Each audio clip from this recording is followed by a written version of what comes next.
ভুতুরে voter card না ভুয়ো ভোটার কার্ড নাকি শুধুই ডুপ্লিকেট ভোটার কার্ড, দেশ জুড়ে তোলপাড় ফেলে দেয়া এপিক কার্ড বা ভোটার কার্ড বিতর্ক নিয়ে প্রবল চাপে জাতীয় নির্বাচন কমিশন।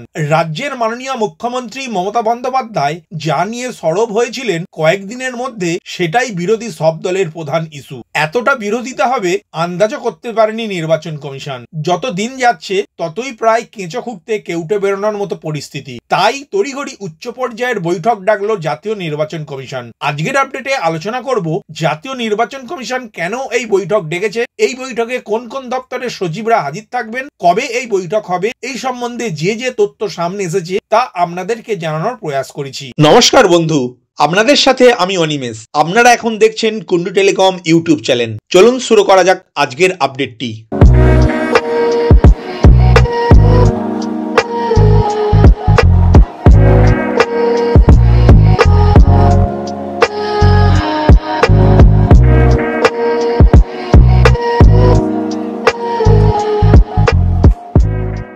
সরকারি সূত্রে জানা যাচ্ছে, আগামী 18ই মার্চ মঙ্গলবারই এই বিষয়টি নিয়ে বৈঠকে বসছে জাতীয় নির্বাচন কমিশন।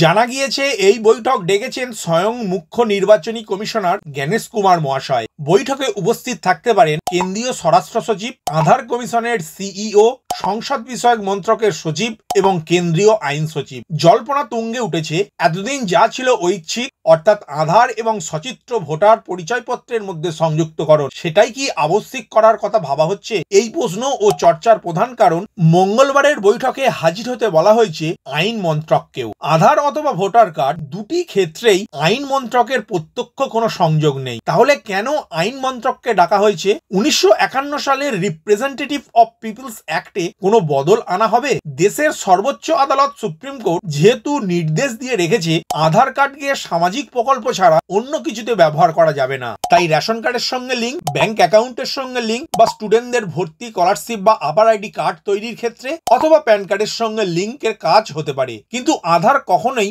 নাগরিকত্বের পরিচয়ক নয়, অথচ এপিক কার্ড নাগরিকত্বের পরিচয় বহন করে। এর সঙ্গে আধারের লিঙ্ক আবশ্যিক করতে গেলে আইন সংশোধন অবশ্যই প্রয়োজন। সংসদের বাজেট অধিবেশনের দুই কক্ষে প্রতিদিন ডুপ্লিকেট ভোটার কার্ড ইস্যুতে সরব হয়েছে সম্মিলিত বিরোধীরা। আর অন্যদিকে বিভিন্ন সময় ইভিএম কারচুপি থেকে ভোটার তালিকা তৈরির প্রক্রিয়া এবং তারপর ভুতুরে ভোটারের অভিযোগ, প্রতিটি ক্ষেত্রেই প্রথমে সব ঠিক আছে বলে এড়িয়ে যাওয়া নির্বাচন কমিশন এই প্রথম যথেষ্ট বিব্রত হয়েছে। কারণ অনিয়ম যে প্রবল আকার হয়েছে সেটা এক প্রকার স্বীকার করতে বাধ্য হয়েছেন তারা। সব রাজনৈতিক দলের সঙ্গে বৈঠক করার সিদ্ধান্ত, প্রত্যেকের কাছে মতামত, সুপারিশ, পরামর্শ ও প্রস্তাব চাওয়া এবং 30 এপ্রিল সময়সীমা ধার্য করা হয়েছে। এসবের পর হঠাৎ নির্বাচন কমিশন কেন্দ্রীয় সরকারের সর্বোচ্চ পর্যায়ের মন্ত্রক এবং সংস্থাকে নিয়ে জরুরি বৈঠক ডেকেছে। নির্বাচন কমিশন দ্রুত একটি মুখ রক্ষার ফর্মুলা সামনে এনে অস্বস্তি ঢাকতে চাইছে। লক্ষ্য হলো এই ক্রমবর্ধমান চাপ থেকে বেরিয়ে আসা। এখনো পর্যন্ত এই ইস্যুতে কেন্দ্রীয় সরকারের অবস্থান স্পষ্ট নয়। 30 এপ্রিলের মধ্যে সব রাজনৈতিক দলের থেকে প্রস্তাব ও সুপারিশ আহ্বান করার পর সেই রিপোর্ট জমা পড়ার অনেক আগেই পরবর্তী পদক্ষেপ করে রাখতে চাইছে জাতীয় নির্বাচন কমিশন। আধারের সঙ্গে সচিত্র ভোটার কার্ডের সংযুক্তির ইস্যুতে কেন এই বৈঠক ডাকা হলো সেটা নিয়ে আগ্রহ তাই তুঙ্গে। 2021 সালে জনপ্রতিনিধি আইন সংশোধনী আনা হয়েছিল। তারপরই কমিশন তড়িঘড়ি ভোটারদের থেকে আধার নম্বর সংগ্রহ করা শুরু করেছিল, কিন্তু যা ছিল ঐচ্ছিক, অর্থাৎ আধার কার্ড এবং ভোটার কার্ডের সংযুক্তিকরণ প্রক্রিয়া ভোটারের ইচ্ছার উপর নির্ভরশীল ছিল।